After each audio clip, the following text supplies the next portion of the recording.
నీకేదైనా తెలిసింది, ఏదైనా విన్నావు, ఆ మాట ఎవరికైనా నువ్వు చెప్పబోయేటప్పుడు, నేను చెప్పబోయే ఈ మాట ఈ బిడ్డకి ఏమైనా మేలు కలుగు చేసిద్దా? ఏ మేలు కలుగు చేయలేదనుకో, ఆ మాట నీ నోటే ఉంచుకో. కొంతమంది ఉన్నారు చూసారా, లోకంలో ఎక్కడెక్కడ గాలి వార్తలంతా పోగేసుకుంటారు.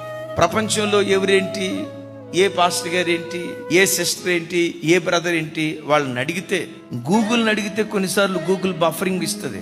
మొత్తం నొక్క మునిపే మొత్తం చెప్తాడు.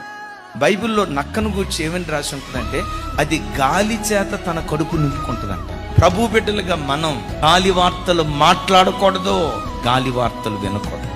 మరి విశేషంగా నువ్వు మాట్లాడే ప్రతి మాట నీలో ఉన్న ఆత్మదేవుడు వింటా ఉంటాడు.